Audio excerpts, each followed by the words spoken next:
பொன்னி இந்த மாதிரி நைட்டு வெளியே துணி எடுக்க வரும்போது தாஸ் கிட்ட சுந்தர் பேசிட்டு இருக்க விஷயத்த கேட்டுடுறாங்க. ஆனாலும் அவங்களுக்கு தாஸ்ன்ற பேர் மட்டும் தான் கேட்டிருக்கு. அவங்க கிட்ட அவங்க என்ன பேசுனாங்கன்றதும் கேட்கல. ஸோ பொன்னி தாஸ்ன்றவங்க தானே சிவானி பாப்பா தன்னை கடத்தின ஆளுங்கன்னு சொல்லிட்டு அவங்களோட பேர் தானே சொல்லி சொன்னா. ஆனால் இப்போ ஏதோ தாஸ்ன்ற ஆளுகிட்ட சுந்தர் பேசிட்டு இருக்காங்கன்னா இதுல என்ன இருக்கும் பின்னாடி ஒண்ணுமே புரியலையேன்னு சொல்லிட்டு அதை பத்தி யோசிச்சுட்டு இருக்கும்போது நமக்கும் தான் ஒன்றும் புரியல. ஏன்னா இந்த சுந்தர் பண்ற எல்லா தில்லு முள்ளு வேலையுமே வருது. ஆனா என்ன தெரிஞ்சு ஒரு பிரயோஜனமும் கிடையாது. ஏன்னா பொண்ணி அதை பத்தி வெளியே சொல்ற மாதிரியே தெரியல. அட்லீஸ்ட் அதுக்கு எதிராக ஏதாவது ஆதாரம் இருக்கான்னு சொல்லிட்டு அதை தேடி கண்டுபிடிக்கிற மாதிரி போனாலுமே கடைசி வரைக்கும் அவங்க ஒண்ணுமே கண்டுபிடிக்காம நின்ன இடத்துலயே நின்றுட்டு இருக்காங்க. சரி விடுங்க. அடுத்து பொண்ணு இந்த விஷயத்த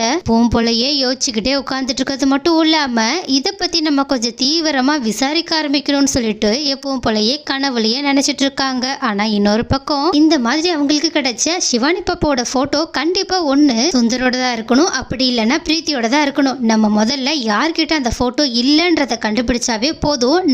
நமக்கு இந்த மாதிரி கெடுதல் பண்ற அந்த ஆளு யாருன்றதையும் கண்டுபிடிச்சிடலாம். அது மட்டும் இல்லாம அந்த லேடிய ஊரை விட்டு துரத்து விட்டவங்க யாருன்றதையுமே கண்டுபிடிச்சலாம்னு சொல்லிட்டு யோசிச்சது மட்டும் இல்லாம எப்பவும் போலயே அவங்க அதிகமா பிரீத்தி மேலதான் டவுட்டா இருக்கு. அதனால நம்ம பிரீத்தி கிட்ட இருந்தே ஆரம்பிப்போம்னு சொல்லிட்டு எப்பவும் எப்படி அவங்களோட ரூமுக்கு போயிட்டு மாட்டிக்கிற மாதிரி போவாங்களோ அதே மாதிரியே பிரீத்தி கீழே இருக்காங்க, அதுவும் வேலை செஞ்சுட்டு இருக்காங்க அப்படின்ற விஷயத்த தெரிஞ்சுக்கிட்டு மறுபடியும் அவங்களோட ரூம்குள்ள தானாவே போய் மாட்டிக்கிறதுக்காக, அதாவது பிரச்சனைய புதுசா வாங்கி கட்டிக்கிறதுக்காக அவங்களோட ரூமுக்கு போயிட்டு பரபரப்பா அவங்களோட இடத்துல சிவானி பாப்பாவோட போட்டோ இருக்கான்னு சொல்லிட்டு தேடிட்டு இருக்காங்க. ஆனா எப்பவுமே சாதாரணமா ரூமுக்கு வராத பிரீத்தியோ எப்ப பொண்ணி கரெக்டா அவங்களோட ரூமுக்கு போயிட்டு ஏதாவது ஒரு விஷயத்த தேடிக்கிட்டு இருக்காங்களோ கரெக்டா அப்பதான் அவங்க தன்னோட ரூமுக்கு போகணும்னு சொல்லிட்டு ஆவலா வர ஆரம்பிப்பாங்கல்ல. அதே மாதிரி தான் இந்த மாதிரி கரெக்டா பொன்னி ரூம்ல இருக்கிற சமயமா பார்த்து பிரீத்தியுமே அவங்களோட ரூமுக்கு வந்து கதவை ஓபன் பண்றாங்க. ஆனா பார்த்தா நம்ம நினைச்ச மாதிரியே கதவுக்குள்ள, அதாவது ரூம்குள்ள அந்த பொண்ணிய காணோம். பிரீத்தியும் சாதாரணமா அவங்களோட வேலை எல்லாத்தையுமே பார்த்துட்டு சரி நம்ம சக்தி கிட்ட போய் பேசலாம், பிசினஸ் விஷயமா ஒரு விஷயத்த அவங்க கிட்ட சொல்ல வேண்டியது இருக்குன்னு சொல்லிட்டு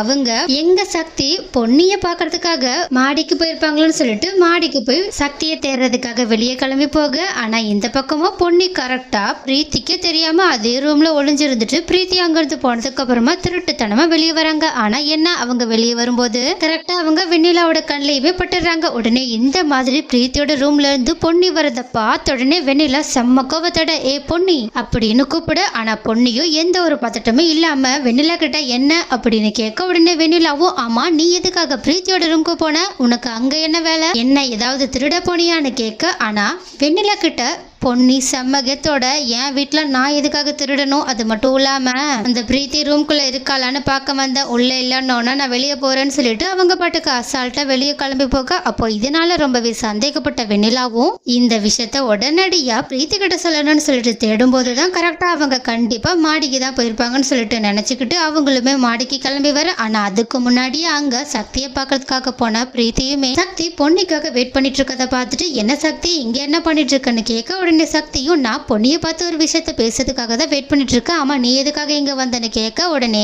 வெண்ணிலாவும் இல்ல உன்னை பார்த்து பேசுறதுக்காக தான் வந்த, பிசினஸ் விஷயமா ஒரே ஒரு ஃபைல்ல மட்டும் நீ சைன் பண்ண வேண்டியது இருக்குன்னு சொல்லிட்டு அதை பத்தி பேச. ஆனா சக்தியோ பிரீத்தி பிசினஸ் விஷயம் இல்லைன்னா கம்பெனி விஷயம் எல்லாத்தையுமே நம்ம ஆபீஸ்ல போய் பார்த்துக்கலாம், வீட்டுல தயவு செஞ்சு என்கிட்ட அதிகமா இந்த மாதிரி அங்கேயும் இங்கேயும் வந்து பிசினஸ் பேசி டிஸ்டர்ப் பண்ணாத, நான் பொன்னிக்கிட்ட தனியா பேசணும்னு ஆசைப்படுறேன், சோ நீ இங்க இருந்து கிளம்புறியான்னு கேட்க, உடனே பிரீத்தியும் நீ அந்த பொன்னி எப்படிப்பட்டவன்ற முழுசா தெரிஞ்சுக்காம இந்த மாதிரி அவ மேல அதிகமா நம்பிக்கை வச்சுட்டு இருக்க பாரு, ஒரு நாள் எல்லாம் ஒரு நாள் கண்டிப்பா அவ உன்னோட நம்பிக்கையை உடைக்க தான் போறா அப்படின்னு அவங்களுக்கு கிடைக்கிற கேப்ல எல்லாமே பொன்னிய டேமேஜ் பண்ற மாதிரி சக்தி கிட்ட பேச. ஆனா எப்பவும் போலிய சக்தி பொன்னிக்கு சப்போர்ட்டிவா அவங்க கிட்ட பேசி அவங்கள லைட்டா மிரட்டி திட்டி அனுப்ப பார்க்க அப்ப கரெக்டா அங்க பொன்னியுமே வந்துடுறாங்க. அது மட்டும் இல்லாம பிரீத்தி கிட்ட என்ன பிரீத்தி உன்னோட வேலை எல்லாம் முடிஞ்சிருச்சா, சரி ரெண்டு பேரும் இங்க இருந்து கிளம்புங்க, நான் கொஞ்சம் தனியா இருக்கணும்னு நினைக்கிறேன்னு சொல்லிட்டு அவங்க அவங்களோட குடிசைக்குள்ள போக பார்க்க. ஆனா அப்ப கரெக்டா வந்த வெண்ணிலாவோ ஏ பொன்னி நில்லு, நான் இவங்க ரெண்டு பேரும் முன்னாடியுமே உன்னை பத்தி தான் பேச போறேன், அப்புறம் உன்னை பத்தி பின்னாடி பேசுறேன்னு சொல்லிட்டு என்ன திட்டக்கூடாதுன்னு சொல்லிட்டு உடனடியாக பிரீத்தி கிட்ட இங்க பாரு பிரீத்தி, இந்த பொண்ணி உன்னோட ரூம்குள்ள இருந்து வெளியே வந்தா கேட்டா நான் சும்மா உன்னை பாக்குறதுக்காக தான் வந்தேன்னு சொல்லி சொன்னேன், ஆனா இப்ப என்னடான்னா நீ இருக்கிறது பார்த்ததுக்கு அப்புறமாவும் உங்ககிட்ட எதுவுமே பேசாம போறா, எனக்கு தெரிஞ்சு உன்னோட ரூம்ல இருந்து அவ எதையோ எடுக்க வந்திருக்கான்னு நினைக்கிறேன், அதனால இந்த விஷயத்துல நீயா இவகிட்ட என்னன்னு கேட்டா மட்டும்தான் இவ உன்னைய சொல்லுவான்னு நினைக்கிறேன், அப்படி இல்லைன்னா சொல்லு ஜெயாத்த கிட்ட சொல்லி இவ எதுக்காக உள்ள வந்தான்றத நம்மளே கண்டு கண்டுபிடிப்போன்னு சொல்ல உடனே இதை கேட்டுட்டு செம்ம ஷாக்கான பிரீத்தியும் பொண்ணு கிட்ட செம்ம கோபத்தோட பொண்ணு எதுக்காக என் ரூமுக்கு வந்த, நீ சும்மா உன்னை என் ரூமுக்கு வந்திருக்க மாட்டேன்னு தெரியும், அதனால சமாளிக்காம உண்மையை சொல்லுன்னு சொல்ல உடனே பொண்ணையும் சரி உன்கிட்ட சொல்றதுக்கு என்ன, நான் சிவானி பாப்பாவோட போட்டோ உங்ககிட்ட இருக்கான்னு கேட்கறதுக்காக தான் வந்தேன், மற்றபடி வேற ஒரு பிரச்சனையும் கிடையாதுன்னு சொல்ல உடனே சக்தியும் ஆமா சிவானி பாப்பாவோட போட்டோவை பத்தி நீ எதுக்காக பிரீத்தி கிட்ட கேட்கிற பொண்ணு, ஏதாவது பிரச்சனையா அப்படின்னு கேட்க உடனே பொண்ணையும் என்ன சொல்லி சமாளிக்கிறதுன்னு கொஞ்சம் யோசிச்சுட்டு பிரீத்தி கிட்ட இல்ல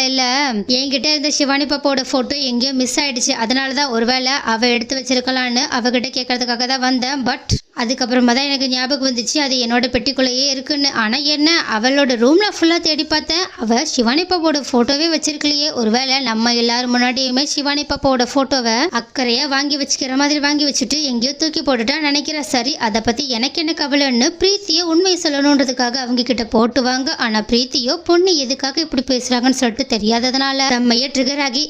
தேவையில்லாம பேசாத, எனக்கு சிவானி பாப்பாவை ரொம்பவே பிடிக்கும், சொல்ல போனா உன்னை விட எனக்கு அவளை அதிகமா பிடிக்கும், அதனாலதான் அவளோட போட்டோவை நான் என் கையிலே வச்சிருக்கேன்னு அவங்களோட போனுக்கு பின்னாடி இருக்க கவர்ல இருந்து சிவானி பாப்பாவோட பாஸ்போர்ட் சைஸ் போட்டோவை எடுத்து பொண்ணுகிட்ட காட்டி இங்க பாரு உன்னை விட எனக்கு தான் சிவானி மேல அக்கறை அதிகம், ஏன்னா நீயாவது பெட்டிக்குள்ள பூட்டி தான் வச்சிருக்கா, நான் அவளோட போட்டோவை என் கையிலேயே வச்சிருக்கேன்னு சொன்னது மட்டும் இல்லாம இதுக்கு மேல என்னோட பெர்மிஷன் இல்லாம என் ரூம்குள்ள வர வேலையை வச்சுக்காத, ஏன்னா நான் இப்ப நடந்துக்கிற மாதிரி எப்பவுமே உங்ககிட்ட நார்மலா நடந்துப்பன்னு மட்டும் நினைக்காதுன்னு சொல்லிட்டு அங்கிருந்து என்னமோ அவங்க பெருசா சாதிச்ச மாதிரி கிளம்பி போக உடனே இதை பார்த்துட்டு வெண்ணிலாவும் பொண்ணிய பத்தி நக்கலா சிரிச்சுட்டு அங்கிருந்து கிளம்பி போறாங்க. உடனே சக்தியும் பிரீத்தியும் வெண்ணிலாவும் உங்ககிட்ட நடந்துக்கிட்டதுக்காக நான் மன்னிப்பு கேட்டுக்கிறேன், ஆனா நீ இதுக்கப்புறமா யாரோட பெர்மிஷனும் இல்லாம தயவு செஞ்சு அவங்களோட ரூம்குள்ள போகாம இருக்காதான் நல்லது பொண்ணு, எதுனாலும் என்கிட்ட கேளு, நான் என்ன விஷயம்னாலும் உனக்காக செய்யறேன்னு சொல்ல, ஆனா பொண்ணையோ என்னோட விஷயத்த எனக்கு பார்த்துக்க தெரியும், தோ இப்ப நான் எப்படி பண்ணணும் அதே மாதிரி எல்லா நேரத்திலையும் பண்ணிப்பேன், அது மட்டும் இல்லாம அவளோட ரூம்குள்ள அவளை கேட்காம போனது தப்பு தான், அதை நானே ஒத்துக்கிறேன், இதுக்கப்புறமா வேணா நான் அதை பண்ணாம இருக்கேன்னு சொல்லிட்டு அவங்க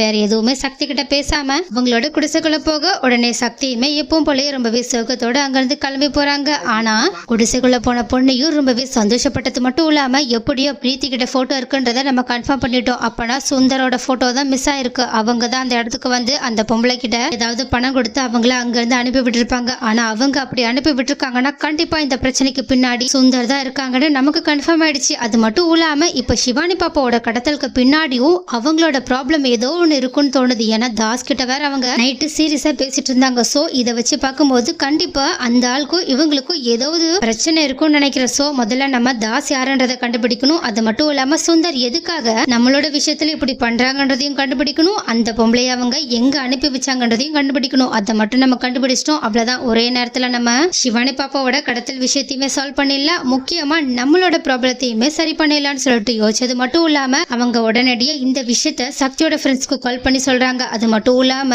சுந்தரை நீங்க கொஞ்சம் ஃபாலோ பண்ண வேண்டியது இருக்கு, ஏன்னா அவங்க மேலதான் எனக்கு அதிகபட்சமான சந்தேகமே இருக்குன்னு சொல்லிட்டு அவங்களோட சந்தேகம் எல்லாத்தையுமே எடுத்து சொல்ல உடனே இதை கேட்டுட்டு ரொம்பவே ஷாக் ஆன சக்தியோட ஃப்ரெண்ட்ஸும் அப்பனா ஒருவேளை இதுக்கு பின்னாடி சக்தியோட மாமா தான் இருக்காங்கன்னு நீங்க நம்புறீங்களான்னு சிஸ்டர்னு சொல்லிட்டு கேட்க உடனே பொண்ணையும் ஆமா எனக்கு ஒரு 90% அதுல நம்பிக்கை இருக்குன்னு சொல்ல உடனே சக்தியோட ஃப்ரெண்ட்ஸுமே ஆனா இந்த விஷயத்துல மட்டும் இதுதான் உண்மைன்னு கண்டுபிடிச்சிட்டா கண்டிப்பா ஃபேமிலி ரொம்பவே வருத்தப்பட வாய்ப்பு இருக்குன்னு சொல்லிட்டு அவங்க கிட்ட போனை கட் பண்ணிட்டு பரவாயில்ல நம்ம உண்மையை எப்படினாலும் நம்மளோட சிஸ்டருக்காக கண்டுபிடிக்கணும்னு நினைச்சிட்டு அந்த உண்மையை கண்டுபிடிக்க தேடி போறாங்க.